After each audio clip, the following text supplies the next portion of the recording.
Metropolitana de quienes hacen nuestra universidad.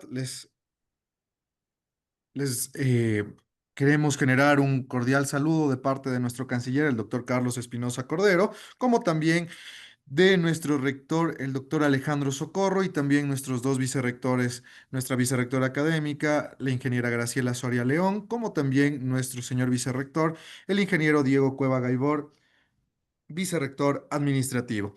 De esta manera y para los saludos protocolares, la doctora Diana Fernández.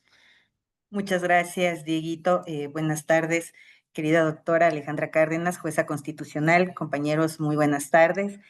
Mi querida doctora, en primer momento quiero agradecerle por el espacio, el compromiso que usted genera con los administradores de justicia, con el conocimiento que el día de hoy nos va a brindar. Es invaluable, doctora. Muchísimas gracias por unirse a nosotros para construir un futuro lleno de conocimientos dentro de esta materia constitucional. Una vez más, muchísimas gracias. Bienvenida a este diplomado en constitucional.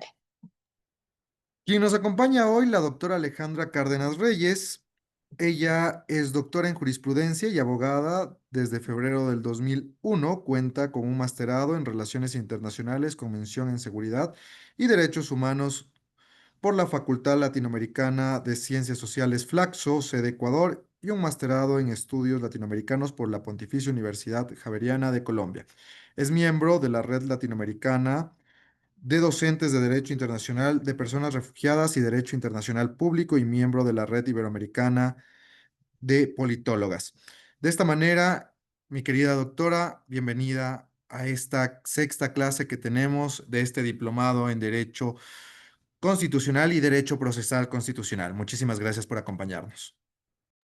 Muchas gracias, Diego. Buenas tardes, doctora Diana Fernández. En primer lugar, quiero agradecerles muchísimo por la invitación para poder participar en este evento. Realmente para mí es un gusto poder venir no a dar una clase magistral, sino a plantearles temas de discusión, a contarles y a escucharles sobre cómo es que hemos venido trabajando desde la Corte Constitucional la acción de protección entre particulares.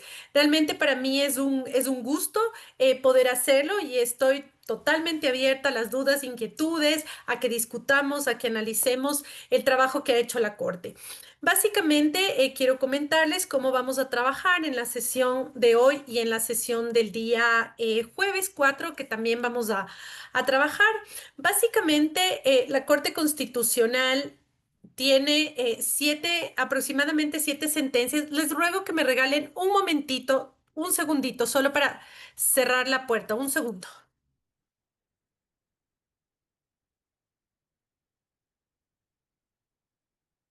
Gracias. Ha trabajado básicamente, tenemos una jurisprudencia en siete casos entre 2019 y 2021, de los que he logrado rastrear y con los que quiero conversar con ustedes. El día de hoy vamos a trabajar básicamente respondiendo a tres preguntas básicas que yo quiero plantearles. Y es primero, ¿qué ha dicho la Corte Constitucional sobre la acción de protección en contra de particulares? Y hacer unas pequeñas reflexiones de cómo la Corte ha visto, cómo ha interpretado de por qué existe la acción de protección en contra de particulares. La segunda pregunta que quiero despejar con ustedes o que quiero analizar en este diálogo es cómo analizar si estamos frente o no a una acción entre particulares y qué ha dicho la Corte con respecto al rol de los jueces y juezas y por supuesto cómo la Corte ha asumido ese rol cuando ha entrado a hacer análisis de mérito en los casos de extraordinaria de protección o cuando se le ha presentado sentencias de revisión. ¿Y qué es lo que ha dicho y cómo ha mirado esto? Y la última pregunta que quisiera despejar este día es cuándo procede la acción de protección en contra de particulares y poder analizar la jurisprudencia de la Corte con respecto a los cuatro supuestos que establece el artículo 88 de la Constitución y el 41 de la Ley Orgánica de Garantías Jurisdiccionales. les planteo estas tres dudas para la jornada de hoy, para en la jornada del día jueves centrarnos en qué ha dicho la Corte también sobre los medios de prueba y los escenarios que la Corte ha analizado en estas siete sentencias que yo he ubicado. Para el día de hoy yo les había planteado que vamos a analizar básicamente dos sentencias y nos vamos a centrar en la sentencia 2951-17-EP y en la sentencia 533-17-EP para poder responder estas preguntas. Entonces, vamos con la primera pregunta. Les pido de favor que cuando tengan cualquier duda o cualquier pregunta, levanten la mano y vayamos haciendo una clase interactiva donde podamos ir discutiendo o analizando a partir de estas tres preguntas guía que no están talladas en piedra, sino que simplemente son como tres preguntas que me han permitido a mí poder organizar la información de cara para esta jornada. Entonces, lo primero y la primera pregunta que yo me planteaba es, ¿qué ha dicho la Corte Constitucional con respecto a la acción de protección entre particulares? Y mi primera pregunta es, ¿por qué plantearse una acción de protección en contra de particulares? Y la Corte Constitucional ha respondido o ha dado cuatro respuestas frente a esta pregunta si nosotros rastreamos la jurisprudencia. Primero, la Corte Constitucional en la sentencia 2951-17P nos dice o analiza el mandato constitucional y nos dice, miren, cuando nosotros hablamos o cuando se utiliza la acción de protección en contra de particulares, lo que está haciendo la Constitución es darle el efecto horizontal de los derechos. Y esto, dice la Corte Constitucional, viene desde una doctrina que ha sido o más bien se empieza a utilizar en 1958 en Alemania, pero que resulta ser que nuestra Constitución la plasma en la Constitución del 2008, pero además dice, esto está basado en la doctrina de la irradiación de los derechos en todo el ordenamiento jurídico. Entonces, la Constitución reconoce que los derechos humanos, los derechos constitucionales permean todo el ordenamiento jurídico, tienen un efecto horizontal y se desparraman se irradian hacia el accionar de las personas. Y entonces nos dice, como consecuencia de esto, la Constitución reconoce la posibilidad de que las garantías jurisdiccionales, de estos mecanismos que tienen las personas para hacer efectivos sus derechos puede ser presentado en contra de particulares. Y la Corte Constitucional en esta sentencia 2951-17P nos dice, miren, está este efecto de irradiación de los derechos, de reconocer que los particulares también pueden vulnerar o afectar derechos, que no solo la acción de protección se puede presentar en contra de particulares, sino que, por ejemplo, en la Constitución del 2008, el habeas corpus también puede ser presentado en contra de particulares, es decir, reconoce que los particulares en situaciones específicas pueden vulnerar derechos y nos dice también el habeas data. Entonces, vamos a ver que lo que está haciendo la Constitución es diciendo no solo el Estado vulnera derechos, sino que hay escenarios particulares, escenarios de contextos específicos donde los particulares van a vulnerar derechos y qué les queda a esos particulares para poder reclamar esa vulneración de derechos, para poder exigir una reparación, sino las garantías jurisdiccionales. Y nos muestra que no solamente es la acción de protección, sino el habeas corpus y también el habeas data. Me parece súper importante también que la Corte Constitucional recoge la jurisprudencia del año 2017, donde en la sentencia número 354-17-SEP-CEP-CC, que correspondía a la causa número 2037-15-EP de 25 de octubre del 2017, la Corte Constitucional señaló y explicó por qué procede la acción de protección en contra de particulares. Y específicamente la Corte dice que en los principios de supremacía constitucional, en el principio pro persona y en el principio de igualdad material, el obligado no solo es el Estado, sino también los particulares. A estos también les corresponde respetar los derechos, pero además dice, la eficacia directa de los derechos en contra de particulares es básicamente el reconocimiento de que la Constitución es la norma suprema que genera o que más bien armoniza la convivencia de la sociedad. Entonces, me parece que es súper importante porque esto lo había dicho ya la Corte Constitucional en el 2017 y nos dice, mire, hay unos valores fundamentales del Estado ecuatoriano. El Estado ecuatoriano plasmó sus valores en su constitución. Y esta constitución no solo regula la relación Estado-individuo, sino que también regula la convivencia entre individuos. Que en este sentido hay tres principios, dice la Corte Constitucional, hay tres principios que van a marcar o que van a ser fundamentales para la convivencia del Estado ecuatoriano. El principio de supremacía constitucional, el principio pro persona y el principio de igualdad real, de igualdad material. Y entonces, en ese contexto, la Corte también nos explica y nos dice, esta es la razón por la que no pueden estar los particulares excluidos de ser legitimados pasivos cuando sus actuaciones en contextos específicos van a generar una violación de derechos. Entonces, esta es la tercera respuesta que va a encontrar la Corte Constitucional o que nos va a dar la Corte Constitucional a la pregunta de por qué establecer una acción de protección, una garantía jurisdiccional en contra de particulares.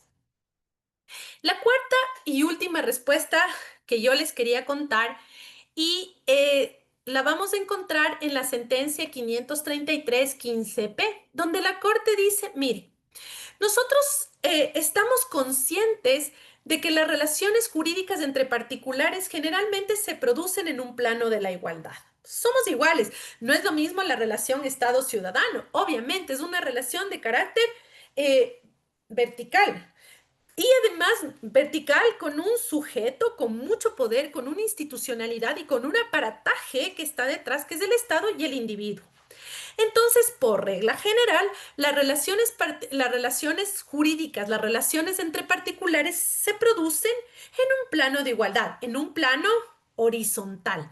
Sin embargo, dice la Corte Constitucional, pueden haber circunstancias en las que se pone a una persona en situación de especial desventaja o vulnerabilidad frente a otra. Es decir, esas relaciones entre particulares que tradicionalmente tienen esta línea horizontal se invierte y pasa a ser una relación vertical, una relación donde existe una persona particular que ostenta una situación de poder y le pone a otro en una situación de desventaja o de vulnerabilidad. Entonces, estos serían como que las cuatro razones como la Corte ha explicado en el devenir de su jurisprudencia de por qué la necesidad de establecer una relación o una acción de protección en contra de particulares. No solo la acción de protección, vuelvo a retomar mi segunda idea y es que no solo es la acción de protección, sino que también el habeas data o el habeas corpus. Yo no sé hasta acá si tienen alguna reacción, si tienen alguna pregunta. Veo algunas interacciones en el chat, pero me gustaría escuchar si es que tienen alguna reacción, alguna pregunta sobre lo que hemos planteado hasta el momento, que son el por qué existir o cómo la Constitución le da cuerpo, le da forma a esta posibilidad de presentar acciones de protección en contra de particulares. Muy bien, voy a seguir entonces. Y ahora mi segunda pregunta, la segunda pregunta que yo me he planteado y es cómo analizar si se está frente o no a una acción entre particulares. ¿Cómo debe ser ese análisis? No sé si alguien me quiere comentar qué es lo que han visto de la jurisprudencia de la Corte. Mauricio Vallardo, tienes la mano levantada. Adelante. Buenas tardes, doctora, saludándole. Bueno, más que todo el tema de los particulares tendría que descartarse que ejerce una función estatal, ¿no? Que no es ni siquiera concesionario o delegado, porque en este caso estaría actuando como investido de autoritas.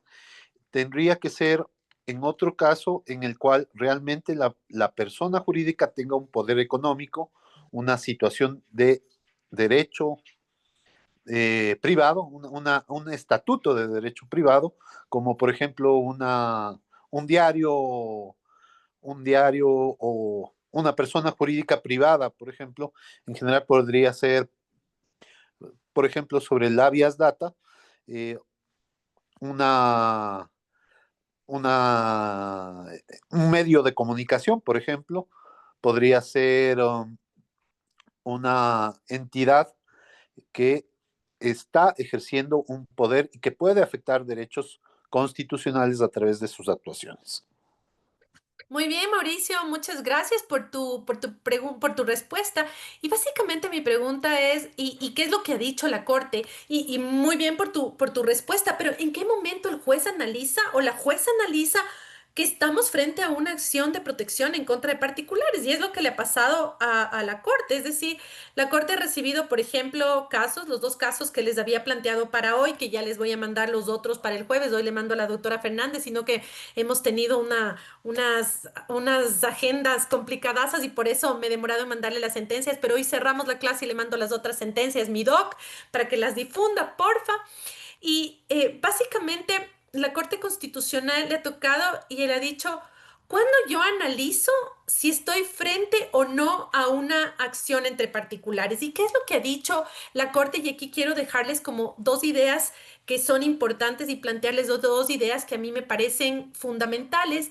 Y es que la Corte Constitucional, si ustedes encuentran, si ustedes revisan la sentencia 536-15P/24, ustedes van a ver que la Corte Constitucional dice, a ver, ¿cuándo nos corresponde analizar? Y dice la Corte, cuando se presenta una acción en contra de particulares, el juez, la jueza o la Corte Constitucional, previo a analizar si el caso es susceptible de ser procesado como una acción en contra de particulares, antes de entrar a analizar la supuesta o responder la vulneración de derecho, a la Corte, al juez, le corresponde realizar un análisis previo. Entonces, el análisis de si estamos frente o no a una acción de protección entre particulares es un análisis previo. Es un análisis, pero además, ¿qué tipo de análisis es? Y este es el segundo elemento que les quiero dejar sentado acá. Es un análisis prima facie.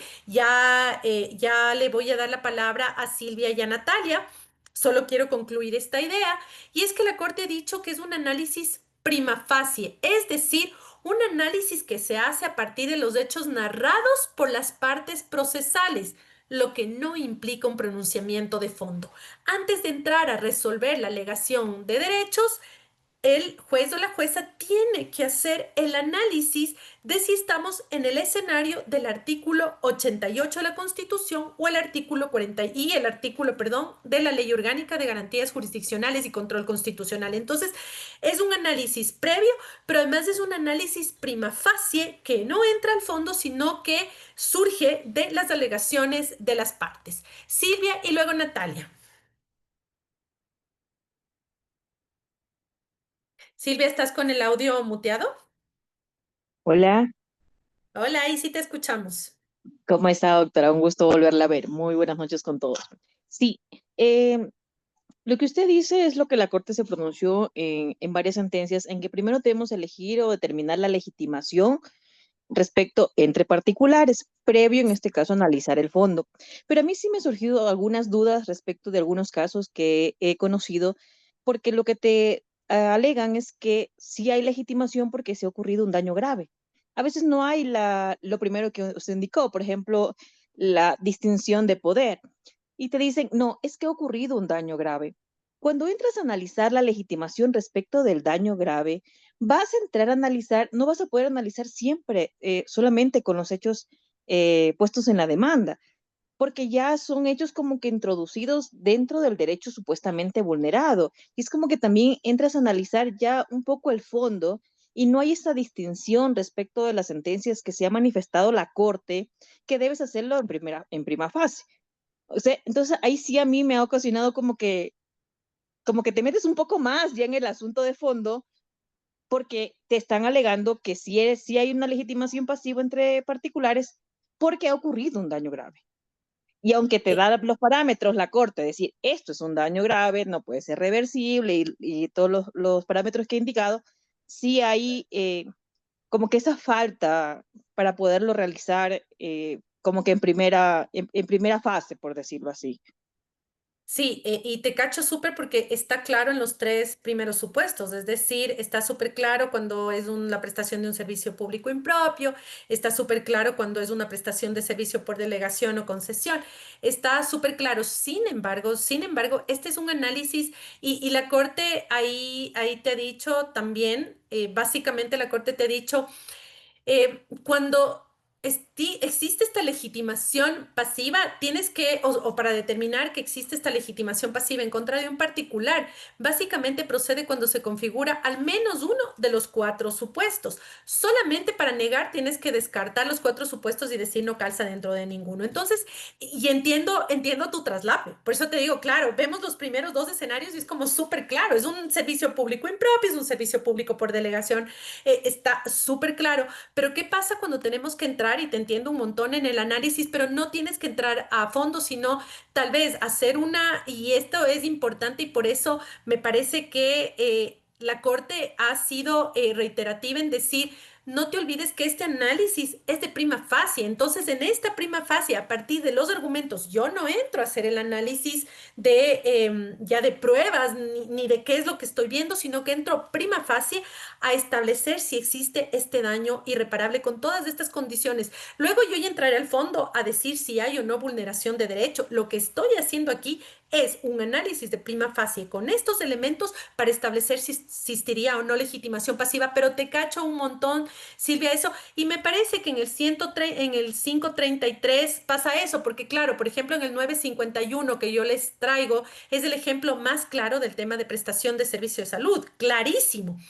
Pero sí, y yo creo que lo que puede servir es este análisis de prima facie donde no vas a entrar a resolver ni a formarte un criterio a partir de la prueba ni a partir de otros elementos, sino únicamente de los argumentos que están dados a partir de la demanda básicamente que te está planteando el accionante. Entonces, me parece que eso es súper importante, pero me parece que es una duda súper importante y un escenario que sí permite tal vez pensar en este traslape, pero creo que la solución está en el análisis prima facie, que es lo que tomas para poder decir que estamos frente a una situación de desventaja porque se ha producido este daño sin necesidad de entrar y decidir el fondo. No sé si respondí tu pregunta, pero de verdad que sí es una pregunta y una duda súper válida y te entiendo un montón.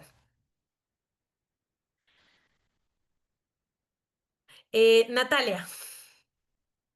Eh, sí, doctora, buenas tardes. Verá, precisamente era la misma duda que tenía, porque como usted manifiesta, si estamos frente a una acción entre particulares y hay que hacer ese análisis inicial, solo tenemos el argumento de la demanda. No podemos referirnos a ninguna prueba ni a la documentación que se proporciona.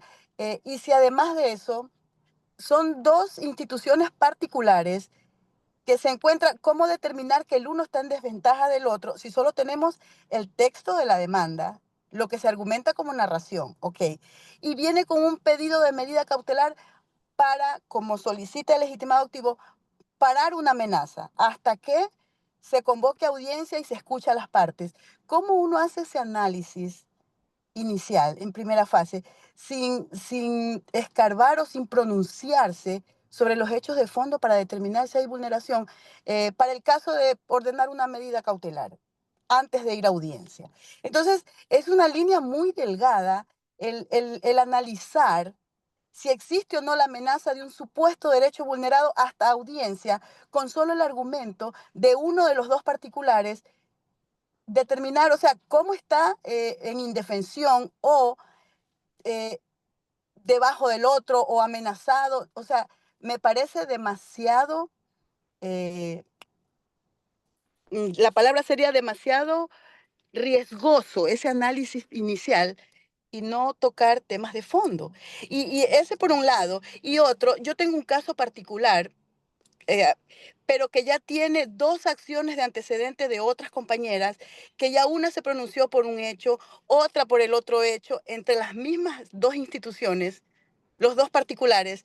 Ahora viene un tercer hecho que no es ninguno de esos dos. Así que bien, en su demanda dice, declaro que no he presentado un hecho de esta naturaleza porque efectivamente no es ni el anterior ni el de la semana pasada, pero son las dos mismas directivas peleándose. O sea, ¿y cómo y decirle, no, esto es un abuso del derecho, esta no es la vía o no cabe la medida, sin que parezca que uno está anticipándose y no escuchar a los legitimados en audiencia?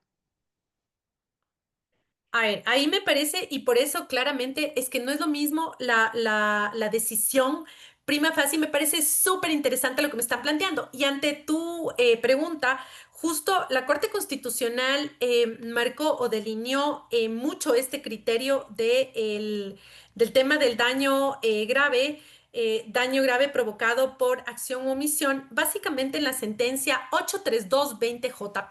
¿Qué es lo que pasa en esta sentencia? Y la podemos analizar.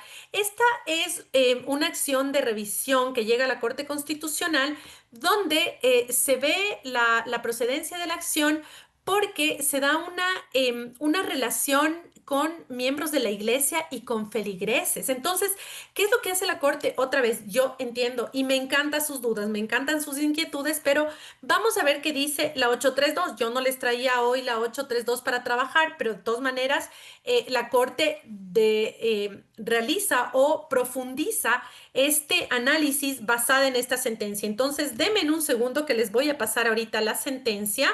Yo tengo acá la sentencia abierta para que la revisemos porque esa es la que dio o sobre la que se ha ido citando y por ejemplo en la sentencia 533 15P la Corte realiza la definición de lo que es un daño grave basado en lo que estableció o lo que planteó en la sentencia 832.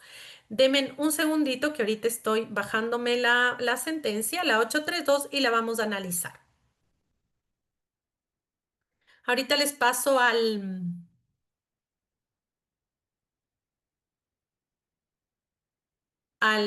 chat al chat del Zoom.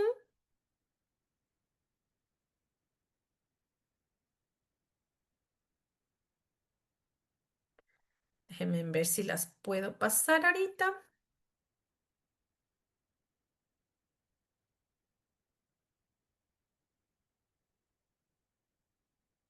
No puedo pasar. Doc, ¿le puedo pasar a usted, a la Doc Fernández? Ahorita le paso porque no me sale adjuntar. Claro que sí, doctora, con mucho gusto. Ahorita le paso mi Doc, ahorita le reenvío a usted.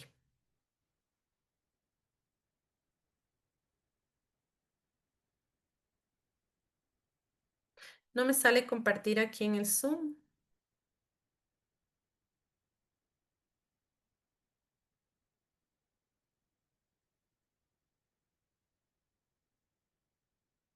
Ahora no me sale usted. Aquí le tengo, aquí le tengo.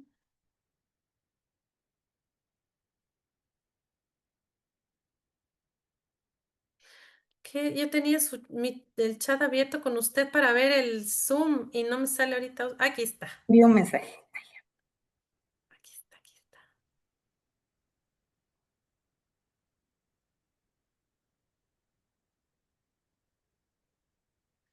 Aquí le veo que ya le vi cuando me está escribiendo. Qué linda, me salió ya justo ahorita, entonces le reenvío a usted. Adjuntar documento. Y vamos a ver.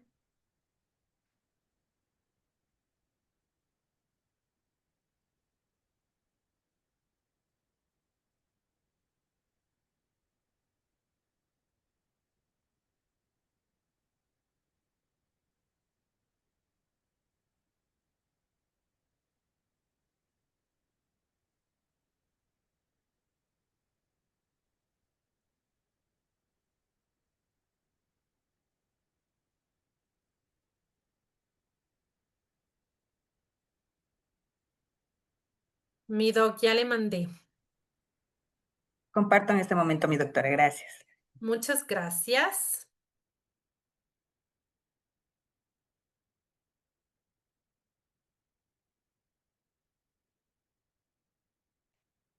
Y vamos a irnos al párrafo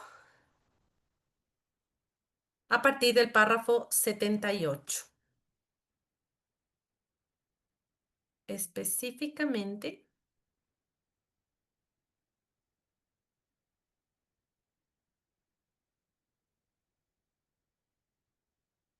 no, pero acá está subordinación o indefensión, que no nos va a servir mucho esto, porque la subordinación está más clara.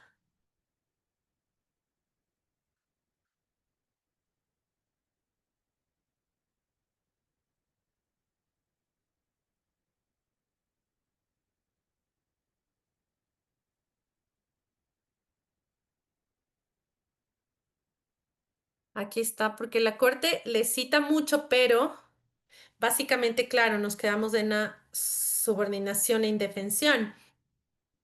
Y básicamente lo que le cita y es el criterio, y por eso les decía, es básicamente la corte, déjenme ver acá, 533. Vamos al párrafo 112.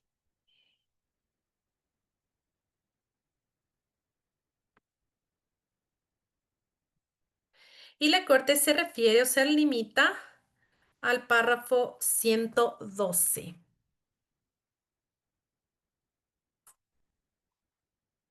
Y aquí está. Dice el párrafo 111 y por eso va a establecer y une las dos categorías acá. Miren ustedes que la corte empieza en el párrafo 107, la legitimidad pasiva de la señora Noemí de Filia Cajas. Este es un caso súper interesante.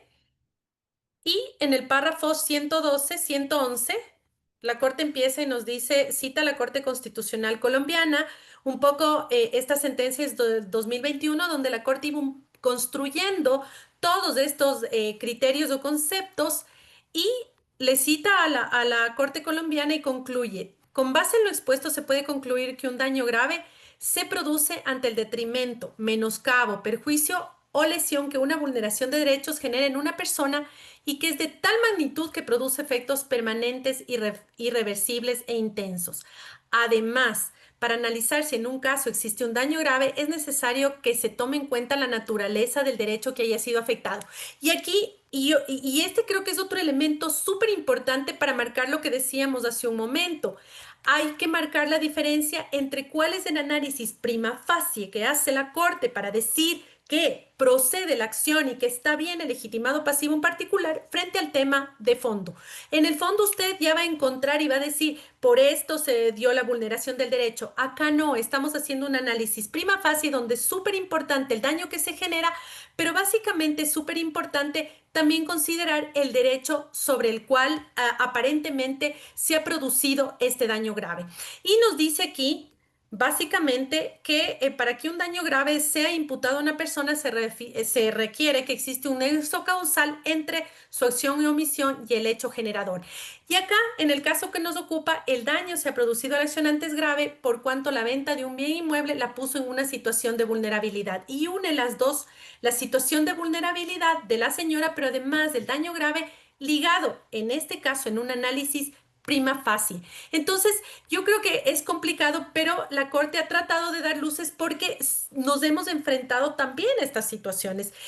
Y lo ha hecho la Corte y les decía en estos casos cuando o pasa por las sentencias de revisión o cuando pasa por las sentencias de mérito, como en el caso de la sentencia 533 que estábamos analizando. Vi una mano levantada también.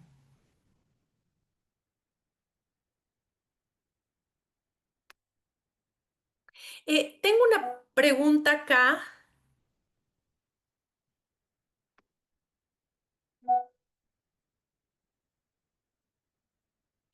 Básicamente, la siguiente sección en la que voy a analizar o la siguiente pregunta que les quería responder es ¿cuáles son estos criterios o cómo la Corte ha encontrado, cuándo procede, cómo ha analizado estos 4 supuestos? Y les decía que hay una cosa súper importante que la Corte también ha dicho, y es que estos 4 supuestos, básicamente para que proceda la legitimación o la acción en contra de particulares, es suficiente que se configure al menos uno de los supuestos. Básicamente, nosotros, por ejemplo, en este caso, en el caso de la señora Delfina, en el caso de la acción 83220JP, nosotros encontramos que la Corte, como les expliqué ahorita, mezcla los dos, hace un análisis del daño grave, pero también con indefensión. La Corte básicamente ha dicho es mínimo uno. Cuando uno de estos supuestos se reúna, entonces se puede hacer el análisis y la acción de protección versará o estará planteada en contra de particulares. Y vuelvo a repetir lo que también ya les había dicho. Cuando vamos a decir que no es una acción, que no corresponde una acción en contra de particulares, entonces simplemente hay que descartar, o más bien dicho, hay que descartar los 4 supuestos y decir, ¿por qué no estamos en el primer supuesto? ¿Por qué no estamos en el segundo, en el tercero, o en el cuarto? Ahora, quiero centrarme y ya en la hora y media que nos queda, quisiera entrar ya a analizar cada uno de los supuestos que nos ha planteado o que ha analizado la Corte Constitucional a la luz de lo que establece el artículo 88 y 41 de la Ley Orgánica. Querida Silvia.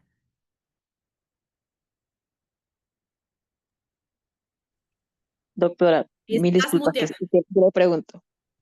No Eh, te no te preocupes. eh, y aquí me genera otra duda con lo que acabo de decir, porque en una sentencia de la Corte Constitucional, me parece que es la doctora Lee, indica, sí, tienes que hacer el análisis de los 4 elementos. Pero hay otra sentencia que no lo tengo aquí, no lo tengo porque ya estoy en la casa. Me parece que es la doctora Corral, establece que solo debes hacer el análisis de los hechos que se han pronunciado en la demanda. Por decir, si dice que sí es legitimada pasiva porque está en estado de defensión o porque ocurrió un daño grave, tienes que analizar estos elementos que te ponen en la demanda y determinar si con estos elementos tienes la legitimación. Y ahí va mi pregunta. Uno, ¿debe realizar en la demanda uno por uno, o sea, de los 4 elementos que te dice el artículo 41, o en este caso solo los que te pone la parte accionante respecto de los hechos en los cuales él considera que se encuadra la legitimación pasiva? Mira, nosotros en el caso y en el caso que les pasé ahorita, que es claro el caso de la clínica La Primavera, vas a ver que se desarrolla solo el del servicio público impropio, porque es clarazo. Y entonces va con eso, suficiente con que uno de los supuestos calce para que pase. Pero resulta que para evitar el dejar en desprotección, porque otra vez vuelvo a insistir, ¿por qué la Corte Constitucional ha justificado y ha dicho, mire, la Constitución nos estableció la acción de protección en contra de particulares? Porque por línea general las relaciones entre los particulares es horizontal, pero no siempre es así, sino que resulta que hay escenarios en los que esto es inverso y tenemos a particulares aquí y a particulares acá, en una relación de superioridad y en otra de que está acá abajo. Entonces, yo creo que tu respuesta, la pregunta, tu respuesta va desde 2 elementos básicos. Primero, el análisis que se hace sobre la acción de protección en contra de particulares es un análisis prima facie. ¿Partiendo de qué? De los hechos que te están diciendo. Entonces, vas a necesitar utilizar los hechos que te están dando. Entonces, simplemente el análisis va a partir de lo que te están diciendo, de lo que te está diciendo básicamente la parte accionante. No estás entrando a hacer fondo. Estás diciendo, dentro de esto, lo que me está diciendo la parte accionante me permite a mí concluir esto. Y justo en el caso de la clínica La Primavera, el análisis más fuerte en el que se centra la Corte es en el análisis del servicio público impropio de salud que le está prestando la clínica a la persona que va a dar a luz. ¿Qué es lo que vemos y en el escenario de la sentencia de la 832? ¿Qué es lo que encontramos nosotros? La Corte necesita fortalecer su análisis desde 2 escenarios, de la relación entre la feligresa, la seguidora, ¿cómo se llama? No es sacerdote, sino el equivalente, el pastor. Entonces, tú ves eso y la Corte dice, miren, aquí hay una relación de indefensión, pero además le causa un daño grave porque ella tenía un único bien. Y entonces esa señora se ve despojada de eso en análisis prima facie. Entonces, creo que podríamos de alguna manera responder a tu pregunta y eso tal vez es lo que está, no sé cuál sea la sentencia, ya la voy a revisar, pero es lógico porque nosotros lo que la Corte ha planteado es, básate, no entres a hacer fondos, sino cuando estás haciendo el análisis de la acción de protección entre particulares, lo que debes analizar es los hechos, los datos que te están dando prima facie, no un análisis de fondo. No entras a resolver el fondo del caso, sino únicamente estás reflexionando sobre los hechos que te están dando para poder establecer que hay una legitimidad pasiva en contra de un particular. Rita,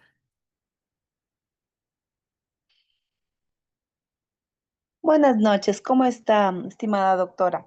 Una hola Rita, pregunta. ¿cómo estás? Claro, cuéntame. Ahora están llegando acciones de protección por asuntos prácticamente de relaciones laborales, donde sí existe esta relación de subordinación entre empleador y trabajador. Prácticamente están mezclando con acoso laboral, discriminación por la relación de subordinación. Entonces, y lo que piden en algunas ocasiones me han pedido hasta pagos de décimos, que el trabajador le hacía, el empleador le hacía trabajar en días no laborables. Entonces, sí se hace ese análisis diciendo si hay una relación de subordinación, pero cuestiones netamente laborales, de si es que hubo una discordancia entre el sueldo, las utilidades o horas suplementarias, es prácticamente vía ordinaria. Entonces, ahí se ha descartado ya en la primera, diciendo que sí hay subordinación, pero la vía ordinaria es la más efectiva para estos casos.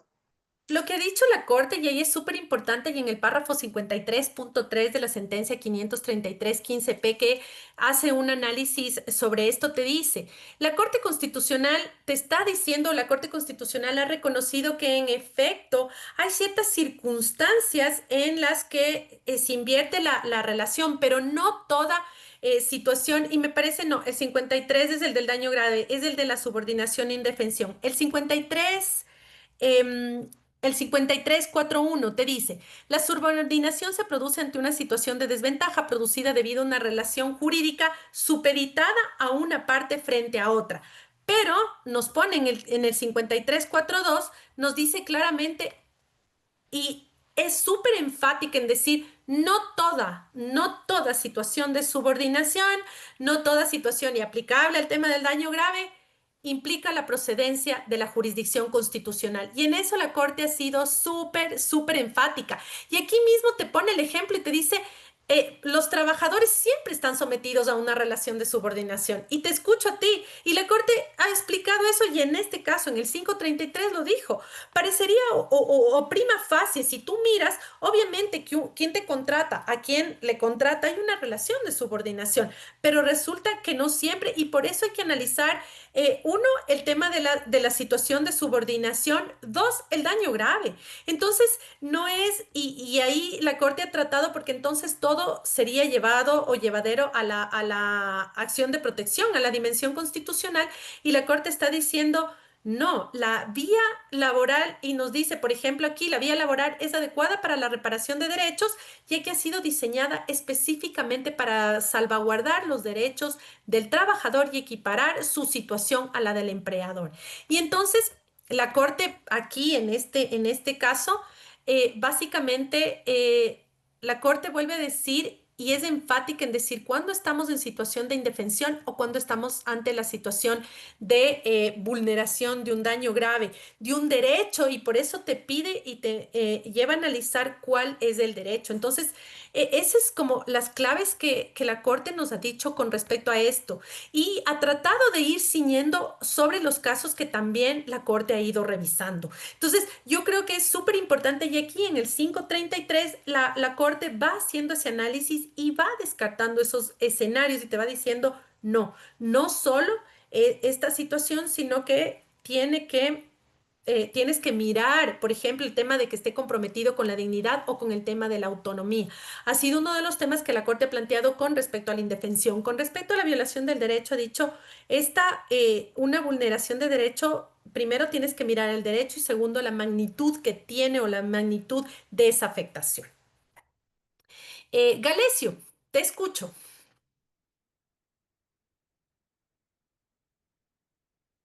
¿Estás muteado? Gracias, buenas tardes. Buenas tardes.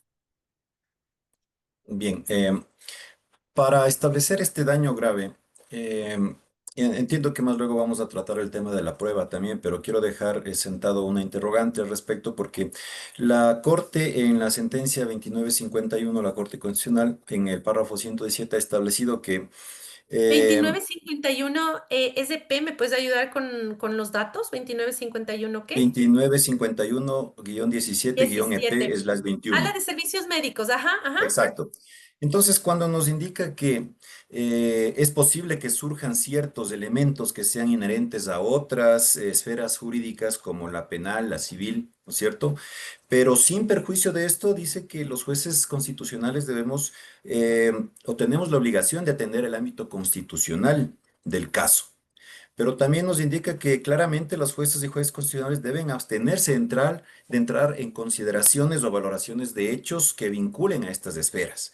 Entonces, ¿hasta qué punto el tema de la prueba, por ejemplo, en el tema de salud, para determinar un daño grave, te piden que se oficie a la clínica, por ejemplo, X, que remita la historia clínica, copias certificadas, videos, y también pueden pedirte que se designe un perito para que se establezca una mala práctica médica? Entonces ya están entrando, para mi modo de ver, a la esfera ordinaria, pero no es que ellos están probando, sino que te solicitan a ti como juez que prácticamente les des practicando esa prueba. Entonces ahí están mezclando ya las dos esferas y ahí hay una línea muy delgada también para determinar como juez si le niegas la petición de la prueba o hasta qué punto yo puedo practicar una prueba que pertenece a otra esfera. Esa es una inquietud que tengo.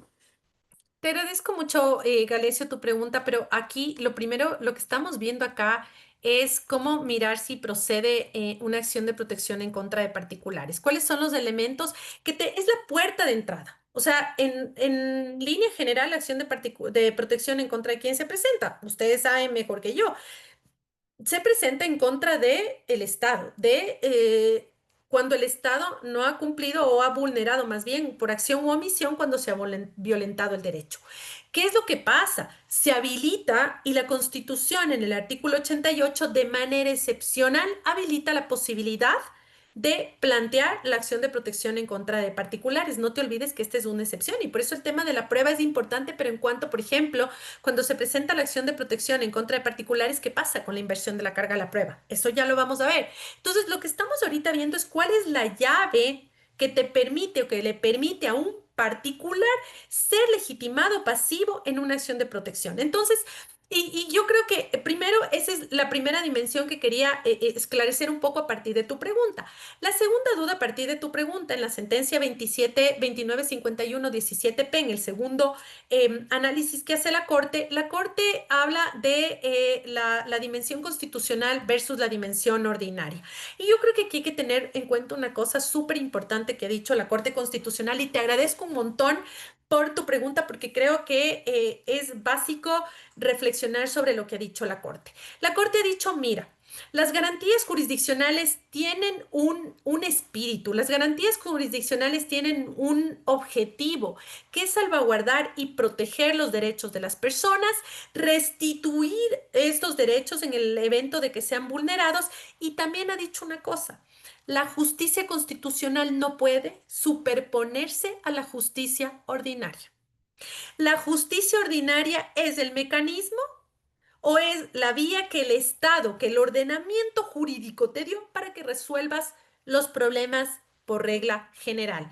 De manera excepcional o más bien, y te cuento por casos donde, en este caso como en el caso de la clínica, y por eso el tema de la prueba ya va al tema de la resolución de fondo. Ahorita lo que estamos analizando es la resolución o más bien el análisis que los jueces y juezas debemos hacer para saber si es que corresponde abrir la llave para una acción de protección en contra de particulares. Luego ya viene el tema de la prueba, pero en línea general lo que la Corte te ha dicho, por ejemplo, y me estoy acordando ahorita de los casos en los que la Corte le ha dicho no puede usarse las garantías jurisdiccionales para suplir a la justicia ordinaria. Por ejemplo, usar un habeas corpus para cambiar un régimen de visita, jamás. No puedes, no existe la opción. Ha dicho también, no puedes recurrir a las medidas cautelares constitucionales para sustituir una pena privativa de la libertad. Entonces, básicamente la Corte ha sido súper enfática, pero en el caso del 2951, el análisis que está haciendo la Corte cuando se pregunta o donde dice la Corte te dice cuál es el alcance de la acción de protección ante la existencia de otras vías judiciales, lo que te está diciendo es que hay, no siempre la Corte, las garantías jurisdiccionales no pueden invadir la esfera ordinaria, pero la esfera ordinaria sí puede tener dimensión constitucional y ahí es muy importante que se tome en cuenta esa dimensión constitucional que debe ser protegida, como en este caso, como en el caso de la clínica de la Primavera, donde la Corte entra y hace un análisis en una acción de protección en contra de particulares. Entonces, yo creo que tu pregunta es súper importante y la vamos a ir despejando en la medida que vayamos analizando, pero yo solo quería dejar esas dos cosas aquí en el tapete. Uno, ahorita lo que estamos analizando es cómo los jueces, las juezas, tenemos que enfrentarnos a una acción en contra de particulares. ¿Cómo le damos paso a esa acción en contra de particulares, que es la excepción, no es la regla general, es la excepción? ¿Cómo debe ser nuestro análisis previo a poder pronunciarnos sobre el fondo? Y el segundo tema que también quería dejar como línea general, las garantías jurisdiccionales no pueden invadir la esfera del ordinario y por ende las garantías, si tienes una vía ordinaria, hay que ir por la vía ordinaria, pero también existe una esfera o una dimensión constitucional que tiene que ser protegida por la justicia constitucional. Pero, y lo vamos a volver a tocar en la medida en que vayamos avanzando y te agradezco muchísimo, Galesio, por tu pregunta. Ahora, vamos entonces a entrar a esos escenarios. Y la tercera pregunta que yo les planteaba a ustedes. ¿Cuándo procede la acción de protección en contra de particulares? Y ahí nos vamos a centrar en el escenario o en los escenarios, en los supuestos que nos ha establecido la Constitución. La Constitución y la Ley Orgánica de Garantías Jurisdiccionales nos tienen planteados los supuestos sobre cómo procede esta acción en contra de particulares. La sentencia 533-15P del 2024 nos va a establecer cuáles son estos escenarios y nos va a plantear cómo, qué es lo que ha ido entendiendo la Corte frente a los escenarios. Y para el primer escenario vamos a recurrir también a la sentencia 2951. ¿Qué dice y cuál es el primer escenario? El primer escenario, y les decía yo a las preguntas de nuestras colegas, el primer y el segundo escenario son mucho más fáciles, porque el primer escenario nos dice, mire, procede la acción de protección en contra de particulares cuando estamos frente a una situación de prestación de servicios públicos impropios o de interés público. La Corte Constitucional con respecto a esto ya ha definido claramente qué es un servicio público impropio, pero para mayor detalle, la sentencia 2951 nos va a ofrecer una reflexión súper profunda de qué es lo que implica el supuesto de servicios públicos impropios. ¿Y qué nos va a decir la Corte Constitucional? La Corte Constitucional nos va a decir que este supuesto básicamente se justifica. ¿Por qué? Y la Corte toma el artículo 85 de la Constitución y nos dice, imagínense, si el artículo 85 nos dice que una de las garantías que no son jurisdiccionales, sino las garantías primarias en términos de Ferrajoli, son las políticas públicas.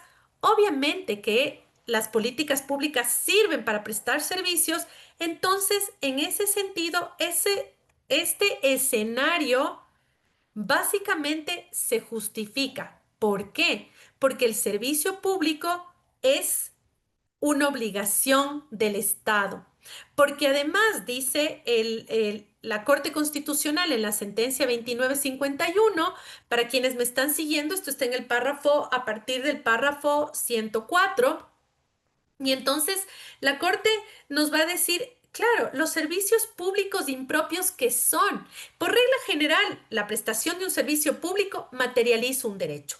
Pero en este sentido, el Código Orgánico Administrativo nos ha dividido a servicios públicos propios y a servicios públicos impropios. Y en este sentido nos está diciendo que los servicios públicos propios son aquellos, de acuerdo con el artículo 34 del COA, los servicios públicos propios son aquellos cuya titularidad está reservada ¿a quién? Al sector público. Mientras que los servicios públicos impropios son aquellos cuya titularidad no está reservada al sector público, sino que también lo pueden prestar los particulares.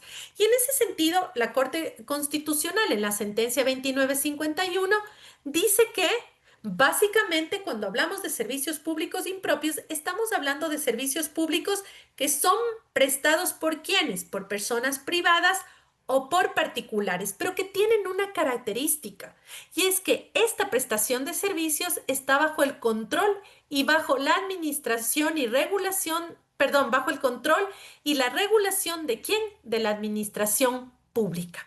Y entonces, básicamente, nos dice que, y ahí la Corte entra a analizar qué es el servicio de salud y nos cita como ejemplo el servicio de salud y nos dice claramente el artículo 362 de la Constitución nos dice que la salud es un servicio público. Pero además, dice la Corte, este mismo artículo constitucional dice que la salud se puede prestar a través de entidades estatales, pero no solo por el Estado, sino a través de entidades privadas, autónomas y comunitarias. Entonces, en ese sentido, la Corte ha definido muy claro y aquí en el caso 2951-17 deja muy claro establecido qué es este servicio público impropio. Entonces, ¿cuáles son las características?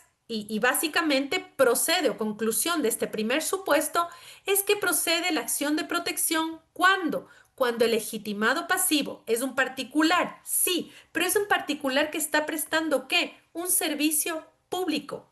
Es decir, la posibilidad de materializar el ejercicio de un derecho, pero están prestados ¿por quién? Por particulares, pero estos particulares actúan bajo el control y la regulación de la administración pública.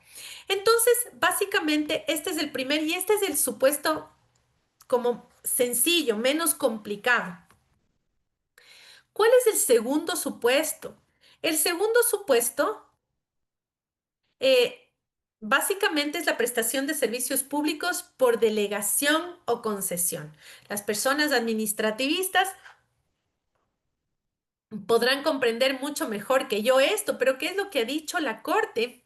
Y la Corte Constitucional dice, básicamente, esto es cuando quien presta un servicio público y vuelve a recordar que el servicio público es la actividad que tiene por objeto satisfacer las necesidades de la ciudadanía, con unas características de manera regular y continua.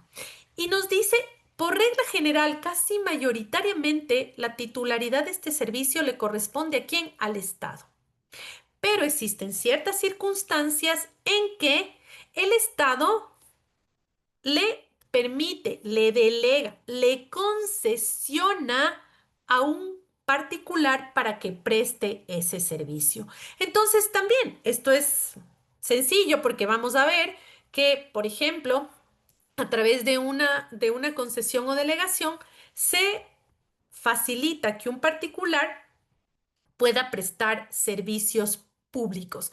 Entonces, ese es el escenario, el segundo escenario que ha planteado la Corte Constitucional. ¿Qué quiere decir esto? Y quiere decir que básicamente, y ustedes pueden ver claramente me voy a quedar en estos dos escenarios ahora, porque básicamente ustedes pueden ver en el análisis que hace la Corte en el 2951-17P, cómo la Corte va analizando qué es este servicio público impropio, por qué el servicio de salud es un servicio público impropio, y entonces entra a decir, en virtud de lo analizado, yo me encuentro que aquí se está presentando una acción de protección en contra de una clínica que prestaba salud y por ende es correspondiente o corresponde que continúe con el análisis de la acción de protección. Análisis prima facie. La Corte no está analizando, no está entrando a decir vulneró derechos, se prestó mal el servicio. Absolutamente. Está haciendo un análisis a partir de lo que tenemos y a partir de el marco jurídico de cómo la salud es un servicio público impropio y de las alegaciones que plantean los accionantes, se puede entrar al análisis de la acción de protección. Abro la llave, abro la puerta, paso. ¿Procede o no procede? ¿Es procedente esta acción de protección en contra de particulares? ¿Procede esta acción de protección en contra de particulares? Paso. No analizo fondo, no me quedo en analizar las pruebas y por eso les decía a las colegas, súper importante su pregunta. Estoy analizando la procedencia de la acción de protección en contra de particulares. ¿Procede o no procede? Ahora, vamos al escenario que nos plantearon las colegas. Y me parece súper importante porque el tercer escenario es el escenario del daño grave. Pero la Constitución nos dice, ¿es daño grave provocado por acción o por omisión? Y básicamente la Corte aquí nos dice, mire, ¿qué es o cómo, qué es lo que se debe considerar como daño grave? Y entonces nos va a decir que un daño grave básicamente se produce ante qué, y nos va a utilizar algunos verbos: detrimento, más bien menoscabo, perjuicio o lesión. 4 escenarios. Daño grave se produce cuando estamos frente al detrimento, menoscabo, perjuicio o lesión que una vulneración de derechos genera en una persona. Pero lo segundo, no solamente estamos frente a este menoscabo, este perjuicio, esta lesión o daño grave, sino que es de tal magnitud que prima facie de lo que yo estoy viendo, produce efectos permanentes, irreversibles e intensos. Entonces, yo creo que aquí la Corte Constitucional, y esto ya lo vimos, está en el párrafo 112 de la sentencia 832-20 JP, donde la Corte analiza los dos escenarios. La Corte nos está diciendo qué tengo yo que analizar prima facie. Otra vez, estoy analizando la procedencia, no estoy analizando el fondo. Parece que se traslapan, sí, pero cuando yo hago un análisis de fondo, miro pruebas, analizo, pongo en debate, me centro en el debate procesal. Acá estoy mirando de lo que me están planteando a mí. Parecería ser que estamos frente a un menoscabo, perjuicio, lesión, vulneración. ¿De qué? De tal magnitud que produce unos tipos de efecto, que sean efectos permanentes, que sean efectos irreversibles o que sean efectos intensos. Pero básicamente la Corte Constitucional en esta sentencia nos vuelve a decir que claramente la acción de protección en contra de particulares procede única y exclusivamente si es que lo que nosotros estamos viendo se produciría un daño grave. Y en este sentido, básicamente, lo que nos va a decir es cómo o ha dejado a salvo este criterio o estos escenarios que ya han sido reiterados por parte de la Corte, y es que no todo daño grave afecta a todos los derechos, sino que básicamente cuando esta acción o omisión menoscaba de manera muy intensa dos cosas: la dignidad y la autonomía de las personas. Y entonces aquí otra vez, prima facie, no estoy haciendo el análisis de fondo, sino como prima facie esta situación en la que estamos planteando una demanda en contra de particulares está poniendo en riesgo la dignidad o la autonomía de la persona. Y básicamente la Corte aquí define de manera no tan extensa, pero a mí me parece que incluso para todo el resto de criterios, cuando la Corte usa dignidad o autonomía, la Corte en la sentencia 536 establece una pequeña definición de dignidad y nos dice, miren, ¿cuándo se afecta la dignidad? La dignidad se afecta cuando las personas no son tratadas como fines en sí mismo, sino que son tratadas como un medio para satisfacer un fin. Por ejemplo, la esclavitud, o sea, estamos utilizando a las personas con un fin que me satisface a mí económicamente, pero simplemente no estoy reconociendo a esa persona como fin en sí mismo. Y la Corte lo ha dicho, estos son los escenarios de esclavitud.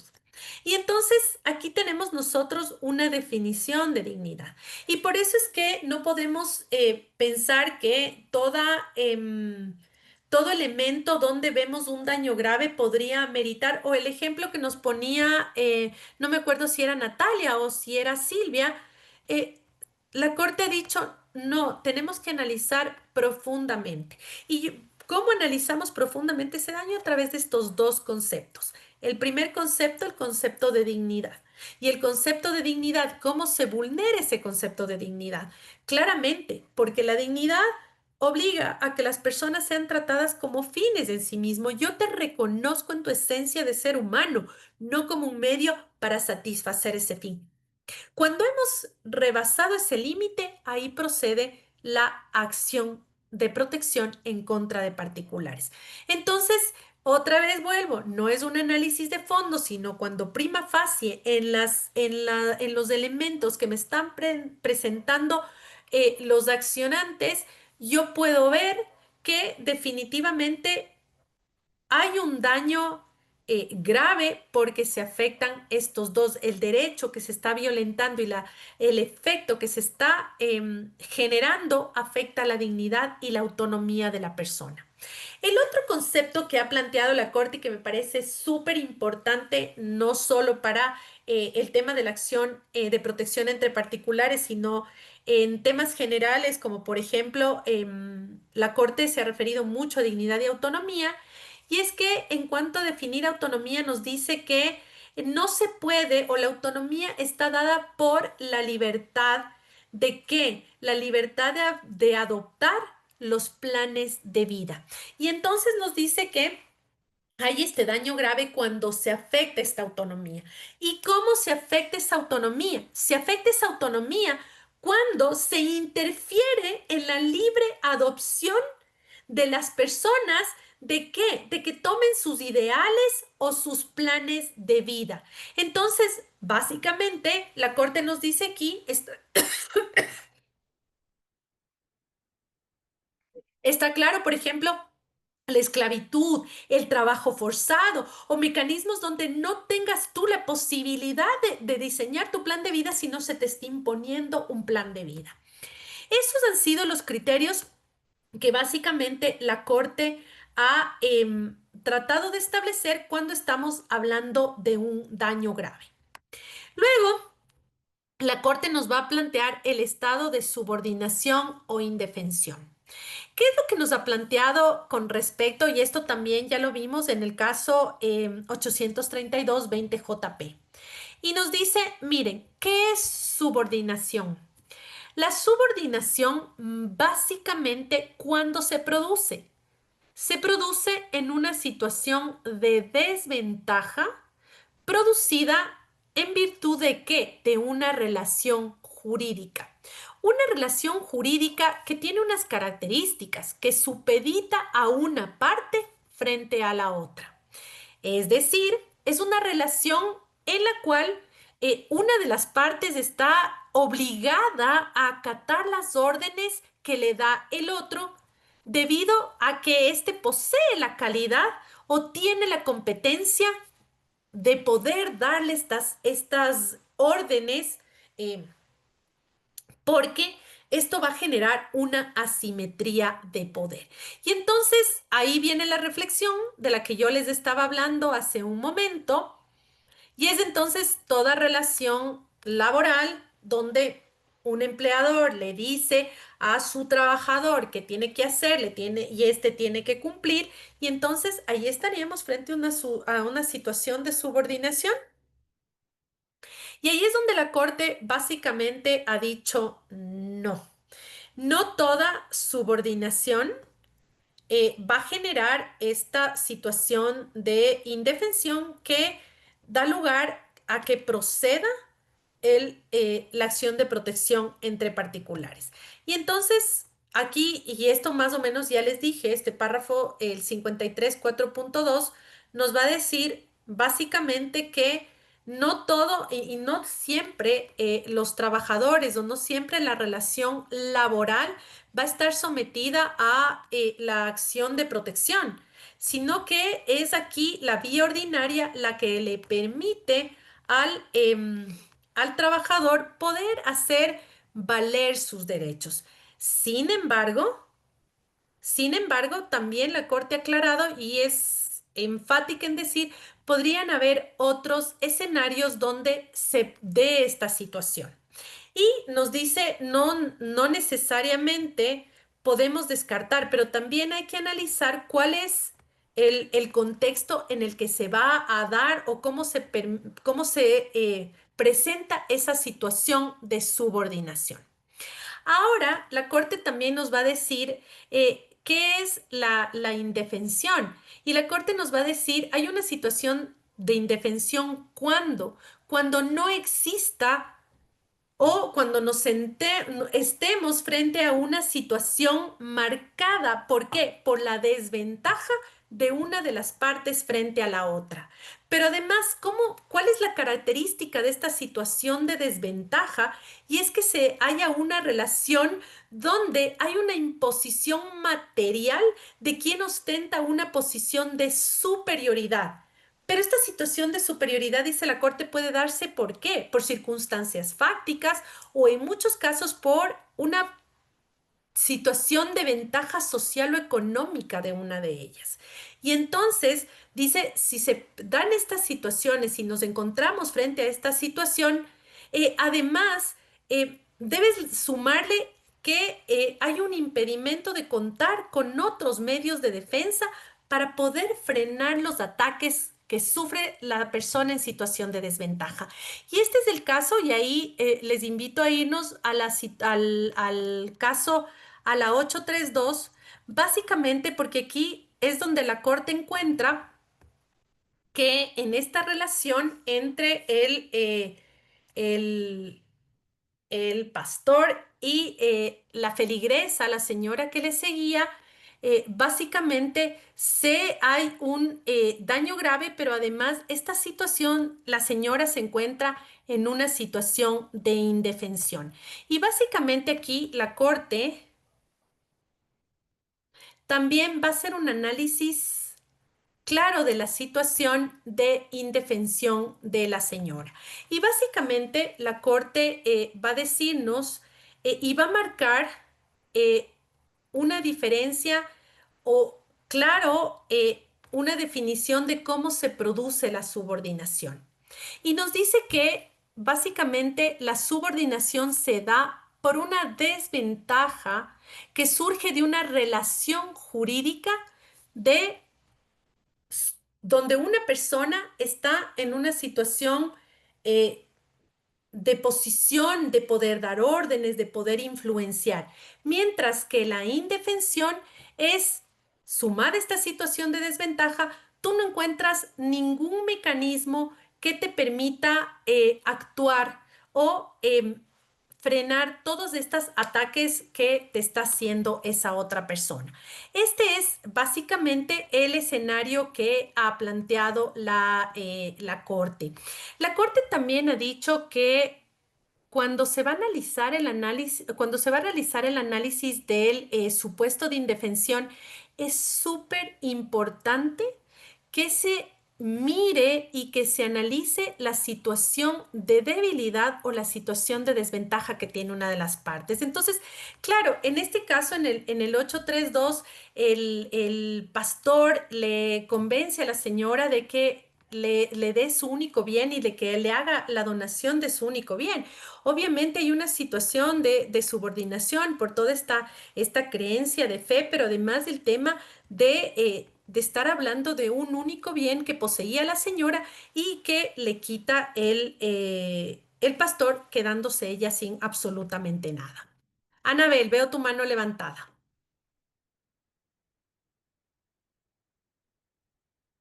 Gracias, doctora. Buenas noches.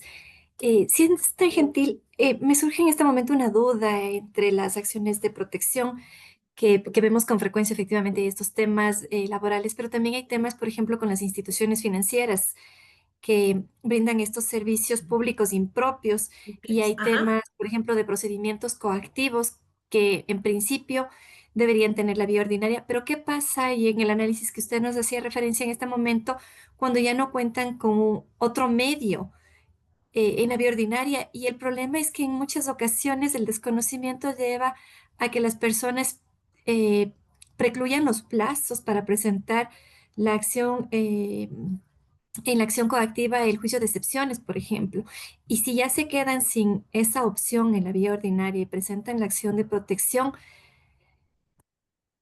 ¿deberíamos considerar que se quedaron sin medio adecuado en la vía ordinaria o cuál sería el procedimiento en esos casos, por favor? A ver, básicamente, ¿y hacia dónde va un poco el tema de la corte? O sea, como tú has visto, el tema ha sido... Voy a responder primero tu pregunta. Las instituciones que prestan servicios bancarios son instituciones que prestan servicios impropios, sí. ¿Podríamos presentar acciones de protección en contra de ellos? Sí. Pero habría que configurar cuál es el escenario de vulneración de derechos, no en todos los escenarios. La Corte últimamente está siendo como súper enfática porque, ¿qué es lo que ha pasado? La acción de protección no puede ser abusada o no puede ser un mecanismo que supla los mecanismos ordinarios. Entonces, en líneas generales, ¿qué es lo que te ha dicho la Corte? La Corte te ha dicho la vía, lo que tienes tú que básicamente demostrar es que simplemente la vía ordinaria no es la vía adecuada para poder restituir el ejercicio del derecho, para poder encontrar la violación de derechos. Y me estoy acordando de un caso donde, por ejemplo, durante un tiempo bastante fuerte a las personas refugiadas no se les permitía abrir cuentas bancarias. Entonces, las personas refugiadas no tenían ningún otro recurso. ¿Cuál fue la acción? La acción de protección. Y los bancos, básicamente, instituciones, pero que prestan servicios públicos impropios y por ende, en muchos casos, salieron las acciones de protección. Entonces, por regla general, un banco puede clasificar dentro de presta servicio público impropio, sí, pero habría que ver el tipo de violación de derecho. Estamos frente a una violación de derecho que no es subsanable en la vía ordinaria y únicamente ahí entonces tenemos la dimensión constitucional. Porque la Corte ha sido súper enfática en tratar de evitar esta posibilidad de abrir puertas, por ejemplo, ya lo ha dicho en el tema del tema laboral, es decir, el tema del visto bueno, es decir, hay ciertas ramas donde tienes tú la vía ordinaria y ese es el mecanismo. Pero también la Corte ha sido muy enfática en decirte también existen otros tipos de violaciones de derechos donde la vía constitucional es la vía que te puede dar respuesta. Por ejemplo, el tema de mujeres embarazadas o cosas de esas donde no solamente se ha cerrado y se ha dicho vaya por la vía ordinaria y no más. Entonces, ese es el análisis que hay que hacer. Entonces, en ese sentido, la respuesta a tu primera pregunta sería sí, pero habría que ver cuál es esto, porque tampoco puede ser que porque ya se te cerró la vía o porque prescribió la acción, simplemente venga la vía constitucional. De ninguna manera, porque entonces dejaríamos prescribir la vía ordinaria y vamos a la vía constitucional. Eso no es una respuesta y es básicamente lo que la Corte de alguna manera quiere combatir, porque también nos hemos encontrado con esas situaciones y con muchas de esas situaciones. Entonces, básicamente, el análisis parte desde la vulneración de este derecho de servicio público impropio, pero ¿cuál es la violación de derecho que le estamos acusando? Porque si vamos ante un banco por un tema meramente formal, pues simplemente de ninguna manera. Estamos en una acción de protección en contra de particulares cuando su acción u omisión está generando la vulneración de derechos constitucionales y no puedes, no hay otra forma de poder hacerlos restituibles. Y justo ya me acordé de este caso del tema de las personas refugiadas donde no tenía ninguna otra opción y luego de un montón de acciones de protección, pues ya salió una política pública de la Superintendencia de Bancos que estableció cómo procede la apertura de cuentas a personas refugiadas. Entonces, súper buena tu pregunta, pero creo que hay que mirar esto y en otra cosa que quiero ser enfática y es esto, o sea, no necesariamente de ninguna manera la acción de protección es la vía que va a suplir las ausencias o la falta de presentación de la vía ordinaria. De ninguna manera, porque podríamos abusar de que las garantías jurisdiccionales, la acción de protección, la Corte ha dicho no tiene un tiempo para presentarse y entonces simplemente yo dejo que se prescriba. Generalmente las acciones ordinarias tienen tiempos más pequeños para la prescripción, dejo que se prescriba la acción ordinaria y entonces me voy por la vía constitucional y saturo la vía constitucional de tal manera que definitivamente esta no cumple el objetivo que tiene, que es ser la vía que nos permita buscar la protección frente a derechos constitucionales que han sido vulnerados y que son básicos para la dignidad de las personas. Yo creo que esa sería como mi primera reacción ante tu súper buena pregunta, Anabel. Muchas gracias. Vamos a ver, no sé quién levantó la mano primero, si Mauricio o Carlos, creo que fue Mauricio. Mauricio, te escucho. Gracias, buenas noches, doctora, gracias por la palabra, buenas noches con todos. Doctora, este análisis prima facie, yo creo que a veces complica un poco el actuar del juez, porque estas acciones constitucionales entre particulares se presentan mucho, por ejemplo, por asuntos entre directivas de condominios y personas que viven en estos condominios. Y le digo, yo tuve un caso, ¿sí? Donde, ¿Mm? por ejemplo, lo que usted dice respecto de que tenemos que analizar muy profundamente si no hay otra vía. Estos son asuntos estrictamente administrativos que, o sea, le obligarían al juez a ir a buscar y consultar, oiga, ¿dónde será que pueden solucionar este tipo de cosas? Porque dentro de la esfera del juez, o sea, conocerse todos los procedimientos administrativos como que es un poco forzado. Y este era un caso, le explico, ¿sí? Un señor adquiere un departamento porque tiene dos hijas que estudian en la universidad. Adquiere un departamento cerca de la universidad, empieza a hacerles unos arreglos y en un determinado momento la directiva de este condominio le dice, ¿sabe qué? Esos arreglos que usted ha hecho han generado un daño en el ascensor, un daño en la escalera y por lo tanto usted primero nos arregla los daños y nos entrega $20,000 en garantía. Caso contrario, ni usted ni los trabajadores pueden entrar al departamento. Y le pone a los guardias ahí con una disposición de que no les pueden permitir ingresar absolutamente a nadie mientras el señor no pague. Entonces el señor era el dueño porque tenía las escrituras, él lo compró, él lo adquirió. No es que alguien se lo estaba quitando para decir tal vez vaya y pelee en un juicio civil, al menos desde mi conocimiento. Sus hijas tenían que entrar a la universidad y era el lugar donde iban a vivir. Estaba limitándose el acceso de estas jóvenes que eran estudiantes de la universidad porque la directiva pues les dijo a los guardias, aquí no entra nadie, no entra, incluso el señor fue con la policía y cuando la policía fue, los directivos le dijeron, a ver, esto es una propiedad privada y ustedes aquí no pueden entrar, hagan el parte que quieran, hagan lo que ustedes quieran, aquí el señor mientras no se someta a lo que nosotros le estamos disponiendo, no entra. Entonces, prima facie, con esos hechos así, eh, yo creo que esto de analizar profundamente, o sea, el juez, ¿dónde me voy a preguntar en este tipo de situaciones qué correspondería? Porque para mí habían dos derechos constitucionales que se estaban vulnerando, como el derecho a la propiedad, porque el señor era dueño y no le permitían acceder. Y el otro que me parecía más complejo, que era de las adolescentes que estaban en la universidad y necesitaban ese lugar para habitar porque eran de provincia.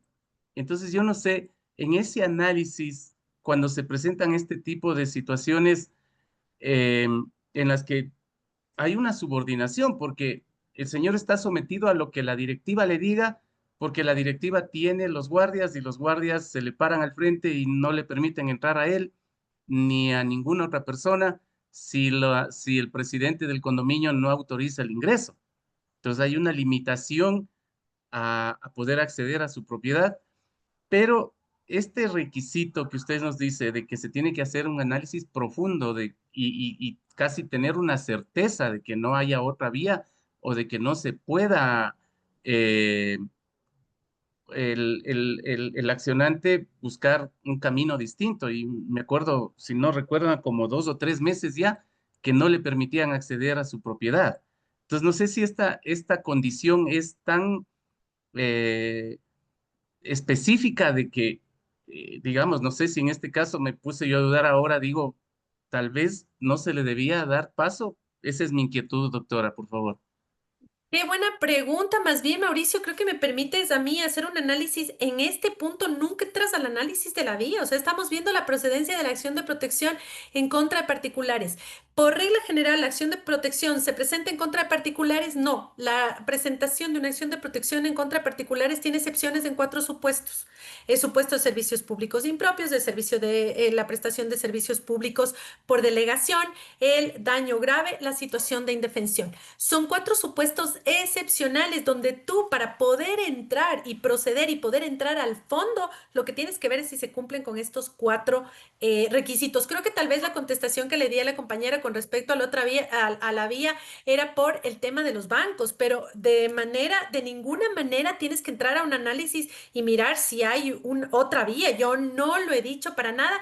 Y básicamente lo que yo he dicho es el análisis de prima facie del cumplimiento de uno de estos supuestos. Incluso he sido súper enfática en que la Corte ha dicho, para poder abrir la puerta de la acción entre particulares, no necesitas siquiera decir que se cumplen con 1 o 2 supuestos, sino simplemente uno.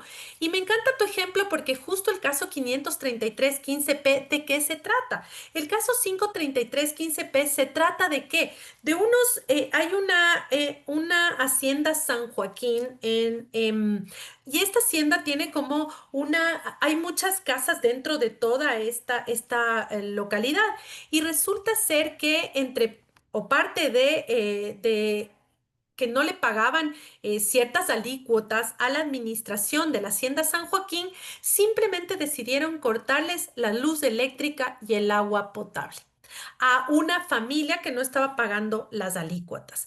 Y entonces la Corte Constitucional en este análisis, y si te lees el 533, la Corte Constitucional dice, mire, o sea, estas personas, que además en este caso eran 2 adultos mayores, básicamente parecería ser que sus derechos fundamentales habían sido vulnerados porque la preasociación de esta hacienda les cortó la luz eléctrica y el agua potable. Y claramente la Corte dice, este análisis es el análisis mío de preliminar sobre la procedencia de la acción en contra de particulares. Lo que estoy haciendo, vuelvo e insisto, y muchas gracias por tu pregunta, es un análisis de procedencia. ¿Procede o no procede? Y ahí básicamente la Corte dice, de todo lo que me han dado a mí, yo puedo ver que en esta situación estas personas se encuentran, en el caso que me han planteado, las personas se encuentran en una situación de indefensión. ¿Por qué? Porque no tienen medios, ni físicos, ni jurídicos, para poder resistir ante quién, ante la persona de la preasociación que le está diciendo, como no me pagas, yo te corto la luz y el agua. Y se quedaron sin luz y se quedaron sin agua. Entonces, ese es el escenario. Más bien, me encanta tu pregunta porque me permitió precisar. Otra vez, no estamos en el análisis de vía. Y más bien a lo que yo me refería y lo que les estaba diciendo frente a otras preguntas que han surgido sobre la vía es como la Corte, con respecto a la vía, la Corte ha dicho claramente nunca una vía ordinaria. La vía constitucional puede suplir la vía ordinaria, pero no para este análisis, porque para el análisis de la acción, de la procedencia, no se olviden, estamos recién abriendo la puerta. ¿Por qué? ¿Acción de protección frente a particulares es la regla? No, la acción de protección se presenta frente al Estado por acciones o omisiones que vulneran derechos. ¿Cuál es la excepción? Puedes presentar ante particulares, sí, en 4 supuestos. 4 supuestos que deben ser analizados prima facie, no entrando a fondo, no diciendo que hay violación, mucho menos dándote la vía, porque entonces sería para decir, aquí no hay violación de derechos. Lo único que estamos analizando es si de todos los elementos que me están planteando prima facie, yo me puedo ubicar en este supuesto. Y el supuesto del escenario del caso 533-15P es ese. 2 señores que viven en su casa, a 2 señores que les cortan la luz y el agua porque la preasociación particular de la Hacienda San Joaquín considera que ante la falta de pago de las alícuotas lo que viene es el corte de luz y el agua. ¿Qué haces? No puedes acceder a la luz, no puedes acceder al agua. Es súper, esta sentencia, la primera parte es súper cortita, la parte donde hace este análisis, déjenme contarles desde qué párrafos y yo les recomiendo, como siempre, leerla y siempre revisarla, porque definitivamente... Y por eso yo quise empezar con esta decisión. La Corte reitera lo mismo, pero tú tienes la cuestión previa desde el párrafo 52, tienen desde el párrafo 52 hasta el párrafo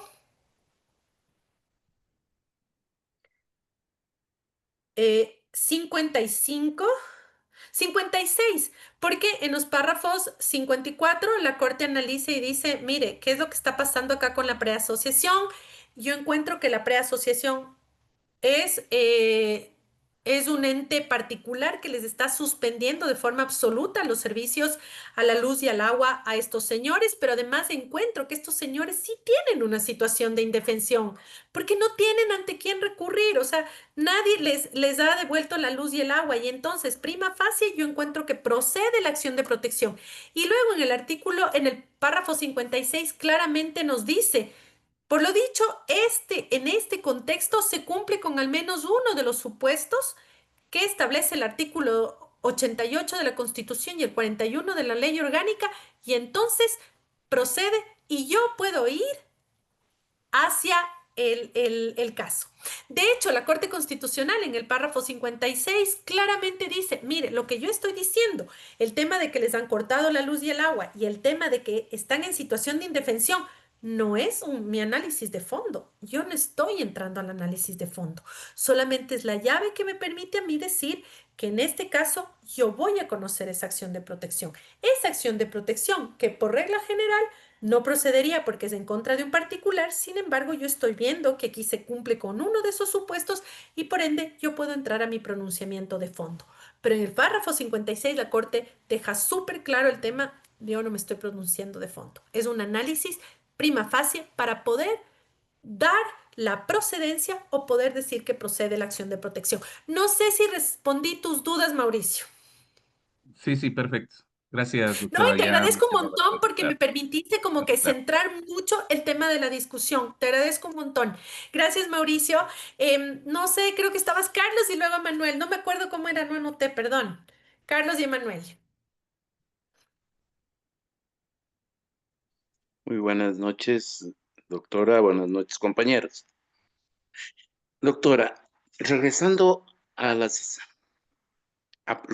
bancos que se han mencionado, voy a poner un supuesto caso y un nombre ficticio. María, una trabajadora del banco, en cierta sección administrativa, menciona, he trabajado por 19 años en el banco. Cuando me contrató el banco siempre ha requerido personas de buena presencia, buena figura asimétrica. eh, He sido las características, lo que piden los bancos por lo general para ser cajeras. Y entonces ella nos refiere, han pasado 19 años, he sido madre, he tenido la oportunidad de trabajar en el banco. Sin embargo, por este paso de los años, por mi maternidad, ya mi figura no es la misma, mi cuerpo no es lo mismo, mi cara ha cambiado por este lapso del tiempo y el banco ya me despide intempestivamente. Claro que me paga la indemnización que me corresponde, pero me está discriminando por mi edad y me está sacando de la posibilidad que yo trabaje en el banco más años, porque si sobrepasaba o llegaba a los 20 años, yo tenía derecho a mi jubilación patronal mensual o global. Sin embargo, los bancos, costumbre a las personas que llegamos a 19 años, después de haber entregado 19 años de trabajo, nos despide. En ese caso, que en cierta manera nos refiere, mi pregunta va, ¿qué tipo de reparación se pudiera hacer? porque, a ver, si fuera la indemnización, no requiere porque el banco ya ha pagado la indemnización, perdón, la indemnización por despido intempestivo, bien pagada conforme el 188 del trabajo. Si va a la vía ordinaria no tendría nada que hacer porque todas sus remuneraciones están pagadas correctamente, su liquidación correcta, su indemnización correcta, no tendría posibilidad alguna en la vía ordinaria sobre aquello, pero no existe en la vía ordinaria cuando los bancos utilizan este sistema para poder sacar a las personas porque han cumplido cierto tipo de edad o porque pretenden simular y cambiar y para que no puedan acceder a ciertos beneficios que contempla la ley laboral, porque se les hace más económico pagar una indemnización por despido intempestivo que el trabajador o la trabajadora, en este caso los bancos, llegue a adquirir una jubilación patronal que menciona la ley. Entonces, ¿cuál sería el tipo de reparación que podríamos emplear en estos casos? Gracias, Carlos. Me encantaría responderte. En mi clase no es ahorita de reparación, pero te voy a responder dos cosas con respecto a esto.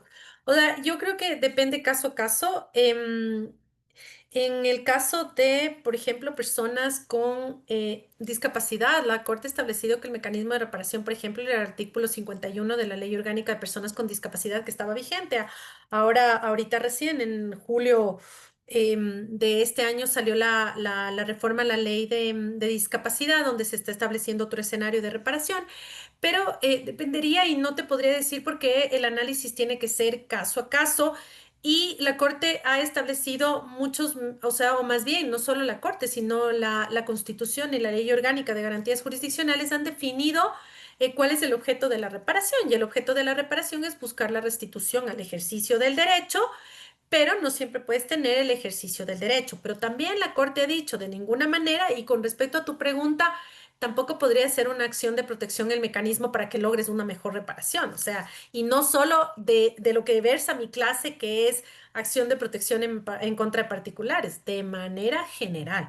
Entonces, básicamente, la Corte ha establecido algunos parámetros con respecto a las formas de reparación y lo segundo que sí te puedo decir es que de ninguna manera una acción de protección procedería para mejorar tu reparación legal.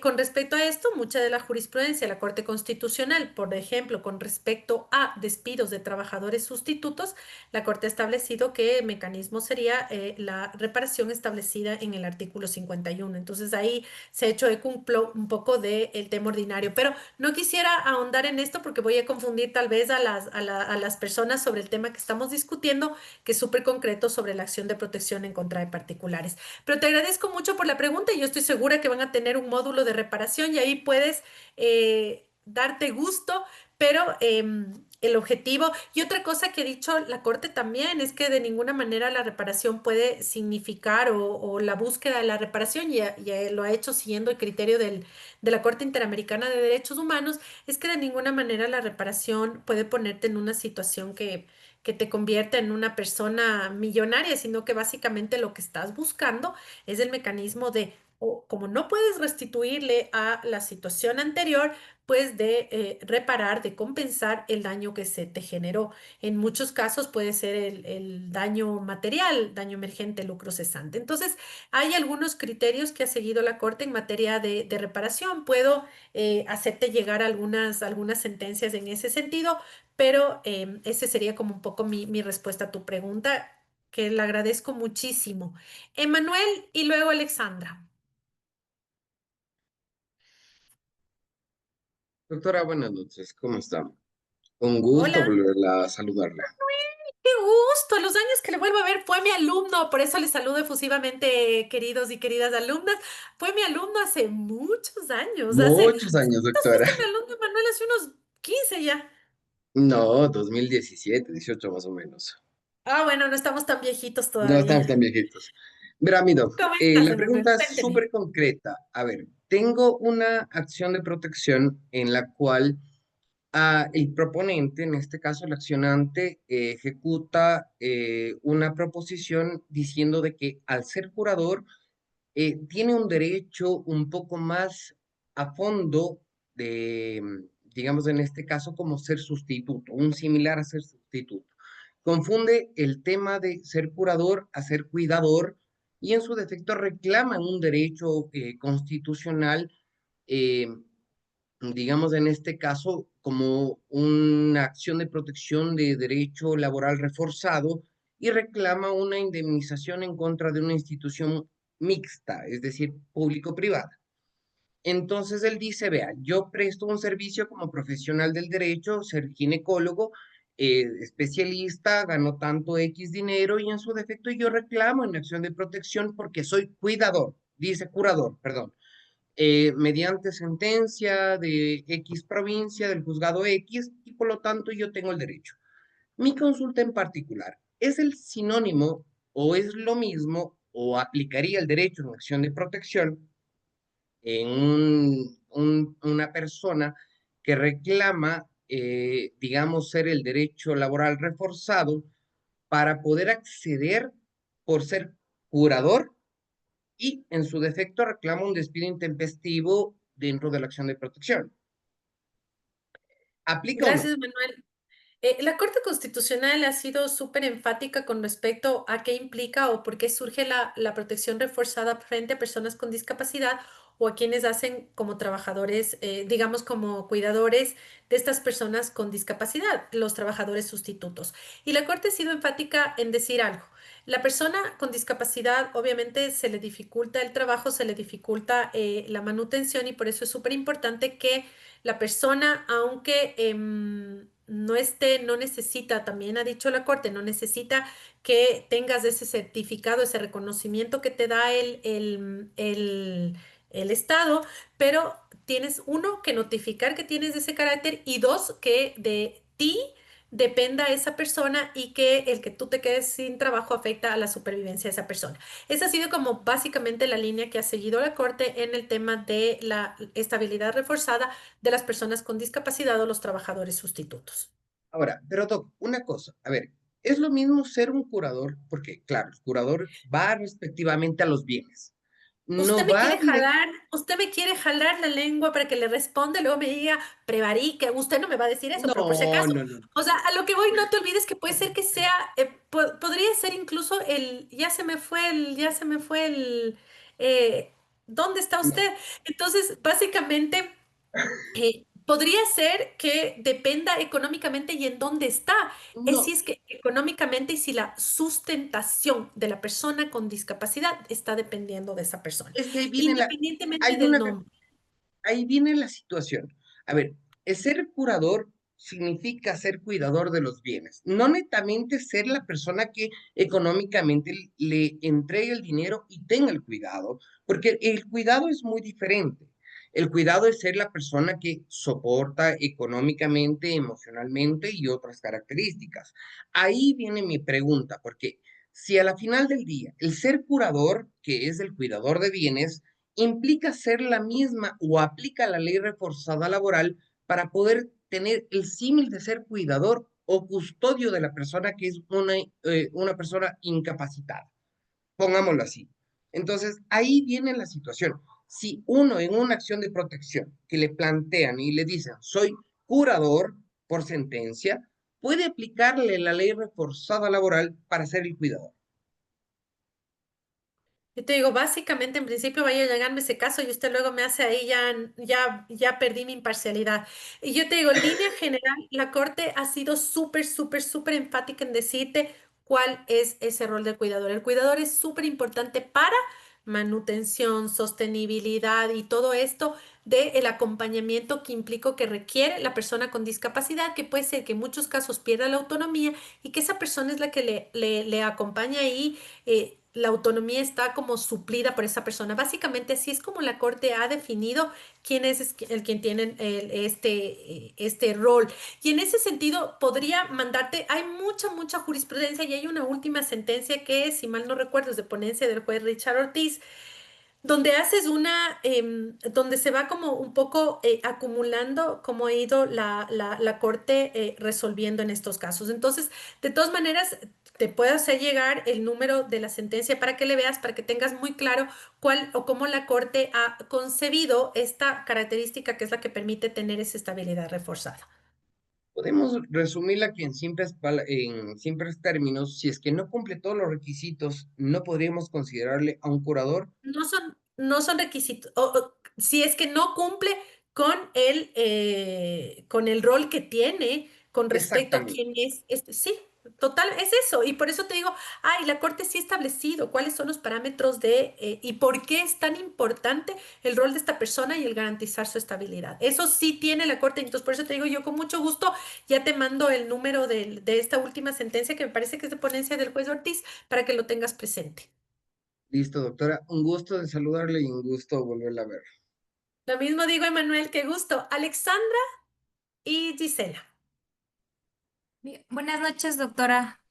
Muchas gracias por todos sus conocimientos impartidos. Yo tengo una duda, doctora, en relación a la acción de protección entre particulares que deviene de una relación laboral.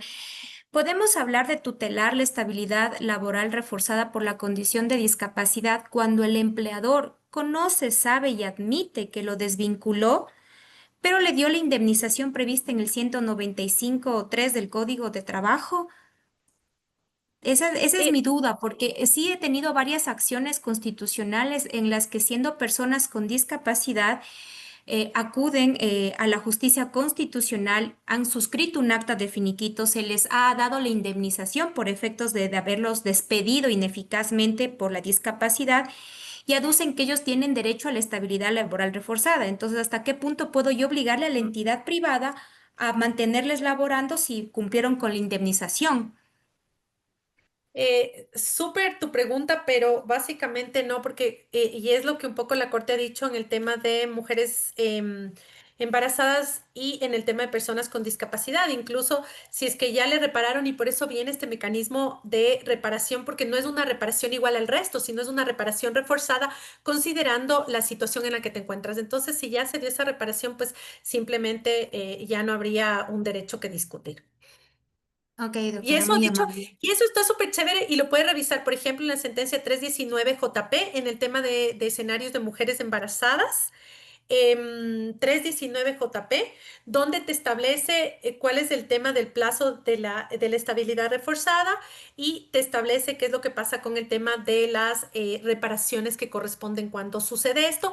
Y en el caso de las personas con discapacidad, también creo que justo la misma sentencia que le dije al Emanuel, no me acuerdo si es la misma, donde la Corte recurría o la Corte miraba que en la Ley Orgánica de Discapacidades tienes en el artículo 50 51 el tema del despido. Entonces, ahí sí es que cumplió con el despido y te remuneraron bien, la Corte ha dicho, ahí está. Y ya te digo, puedes verlas en estas dos, la Corte ha generado jurisprudencia. No recuerdo mucho en el de personas con discapacidad, déjame anotarte para poder ver si el jueves te puedo dar, Alex, ¿ok? Claro, doctora, porque en esencia, o sea, la legitimada activa dice, sí me reconocieron, pero yo quiero seguir trabajando, porque en base a esto yo tengo un seguro privado que cubre mi discapacidad, que el seguro social no lo puede hacer, y lo que yo quiero es la restitución a mi lugar de trabajo, o sea, pero yo también entendía que no le puedo obligar a la entidad privada si ya cumplió con el requisito del 195.3, me parece, del Código de Trabajo. Muchas gracias, Alex. Déjame revisarte porque me parece súper importante tu propuesta. Te voy a ver qué es lo que ha dicho la Corte con respecto a esa jurisprudencia. Eh, Gracias, doctora. no, gracias a ti. Siempre sus preguntas son súper enriquecedoras. Gisela,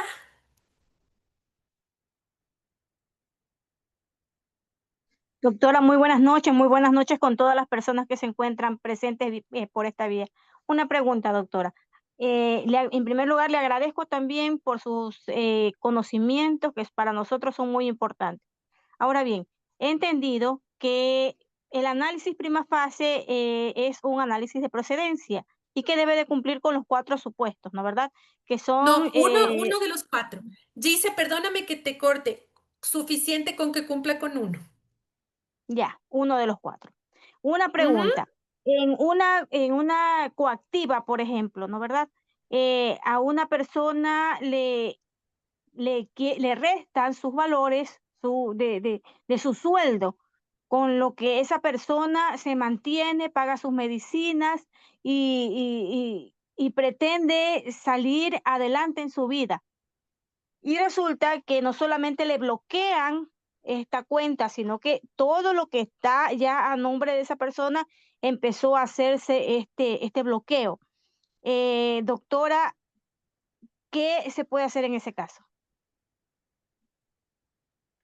A ver, o sea, es que depende y otra vez yo vuelvo. Yo creo que hay que recordar la esencia y me encantan las preguntas de ustedes, Gise, porque son temas de la vida real con las que nos encontramos permanentemente. Pero yo creo que no hay que perder de vista la definición que nos da el artículo 88 de la Constitución. ¿Y qué es lo que nos dice básicamente? ¿Cuál es el objetivo que tiene la acción de protección? El amparo directo y eficaz de los derechos reconocidos en la Constitución. Es decir, ¿cuáles los derechos? Y tú me estás diciendo aquí, lo que le están diciendo es que en la coactiva le están cobrando los mínimos de supervivencia. Me parece ser que en los límites que tú tienes, los rubros que permiten sobrevivir a la persona no deberían ser parte de esa coactiva. Entonces, ahí habría que ver si es que definitivamente procede o no la acción de protección, no solo entre particulares, sino en general la acción de protección. Y yo creo que es como súper importante que vayamos delimitando eso, porque a veces también, y ese es un riesgo, a veces parece ser que todo es un derecho o nada es un derecho, y por eso es que la Corte ha ido como delimitando y dándonos de alguna manera algunos elementos sobre decirnos qué y cómo estamos frente a derechos constitucionales. Y en este caso me estoy acordando de una JP, de un caso súper simpático, de una niña que no es coactiva, pero es de un Montepío. Y entonces ahí hay que analizar cómo le afecta este derecho. Una niña que se había quedado huérfana, fue adoptada y le estaban quitando, me parece que el Montepío por esta situación. ¿Qué dijo la Corte Constitucional? La Corte Constitucional dijo no le pueden quitar y en una sentencia en una sentencia extraordinaria de protección aceptó o le dijo tiene que revisarse porque sí procedería por esta vía el que se mire qué es lo que está pasando con la pensión que tenía esta niña ante su orfandad. Entonces, yo creo que básicamente tenemos que poner aquí uno, el tema del contexto de la acción de protección, qué es lo que persigue la acción de protección. Dos, mirar estos cuatro supuestos en los que podría, por ejemplo, aquí estamos hablando de un daño grave, estamos hablando de una situación de indefensión. Esos son como los escenarios que nos invita a pensar el artículo 88 y un poco la jurisprudencia que ha ido emitiendo la Corte Constitucional al respecto. Esa sería como mi primera reacción, dice, frente a tu pregunta. Doctora, muchísimas gracias. Yo antes, porque nos quedan 7 minutos, yo quisiera antes me ha encantado escucharles, de verdad que más bien me permiten ir aprendiendo y poder irme acordando de todos los casos que vamos viendo. Y es el último escenario que nos plantea el artículo 88 de la Constitución y nos dice que también procede esto cuando estamos frente a un trato discriminatorio. ¿Y qué es lo que ha dicho la Corte con respecto al trato discriminatorio? Y la Corte nos ha dicho, básicamente, estamos frente a un trato discriminatorio cuando se realizan distinciones injustificadas entre iguales. Es decir, vemos que estando en una situación de igualdad se presentan o se dan distinciones que no se justifican, pero estas distinciones tienen un efecto y es menoscabar o anular el reconocimiento o ejercicio de derechos. Básicamente, también la Corte nos ha dicho, frente a esto nosotros podemos encontrar un referente que son las categorías sospechosas o categorías protegidas que están establecidas en el artículo, que están enumeradas en el artículo 11.2 de nuestra Constitución y que obviamente siguen todo las cláusulas de prohibición de discriminación que se han establecido en el sistema internacional. Entonces, porque a veces también se suele pensar que cualquier diferencia es una discriminación y la Corte aquí también nos dice hay que hacer un poco como que un ejercicio un poco más allá porque no toda distinción es una discriminación, sino que esta discriminación ya ha sido como una línea que la Corte la ha fortalecido y es que básicamente estamos frente a la discriminación cuando la distinción no tiene justificación. Pero no solo eso, sino que estando en una situación de entre iguales, acabamos marcando esta distinción y esta distinción genera unos efectos que impactan en el menoscabo o en la anulación en el ejercicio o goce de los derechos. Entonces, esa sería básicamente como las 4 categorías o los 4 supuestos que hay que entrar a analizar de procedencia para mirar si es que la acción en contra de particulares procede o no. Este sería para los últimos minutos de nuestra clase y este sería el último elemento que nos corresponde mirar. Yo le voy ahorita a remitir a la doctora Fernández todas las otras sentencias que tenemos a la mano sobre los escenarios que ha conocido la Corte y para poderlos discutir el día jueves y también poder mirar, porque hay otra cosa que es súper importante y les voy a pedir también si la pueden mirar para el día jueves y que está también en la sentencia 533-15P, que me parece muy importante, y es que ustedes vean los párrafos, ya les voy a decir ahorita, que son los hechos probados, cómo analiza la Corte y cómo analizó en este contexto, en el caso de la sentencia 533, los hechos probados y el estándar que se utiliza. Esto está desde el párrafo 47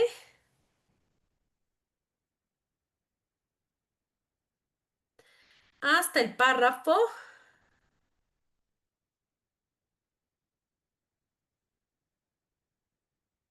hasta el párrafo 51.13, del 47 al 51.13, para que ustedes vayan mirando en este caso concreto, que es el caso de la Hacienda San Joaquín, donde la Corte va a entrar a hacer el análisis de si procede o no la acción de protección en contra de particulares, pero además, cuál es el estándar probatorio que va a utilizar en este caso, que va a hacer el análisis de mérito. Entonces, con esos elementos podemos discutir las otras 5 sentencias que les voy a hacer llegar, donde estamos viendo escenarios distintos de acción de protección entre particulares y centrarnos en el tema de cómo se analiza el tema de pruebas en este contexto. Quiero agradecerles muchísimo por esta clase. He anotado las dudas para poder responderles y despejarlas hacia el día jueves y poder conversar sobre las mismas. Y espero que poder haber aportado un poco mejor desde la experiencia de la Corte, cómo venimos nosotros trabajando lo hemos hecho en cuanto a las acciones de protección en contra de particulares. Muchas gracias por su atención, muchas gracias por sus preguntas, muchas gracias por sus inquietudes, que la verdad siempre son muy bienvenidas porque realmente nos ayudan a ustedes y a mí a seguir reflexionando sobre un tema tan importante como este. Les agradezco muchísimo y espero que estén bien. Les veo el día jueves. Muchas gracias. Mi querida doctora Alejandra Cárdenas, reciba por parte de nosotros, los jueces del Ecuador, nuestro agradecimiento por su tiempo, por compartir todo su conocimiento y toda esa predisposición, esa buena vibra, doctora. Muchísimas gracias. Nos vemos el jueves. Gracias, mi doc. Le mando ahorita las sentencias. Gracias. Buenas noches. Muchas gracias. Buenas noches. Chao. Buenas noches.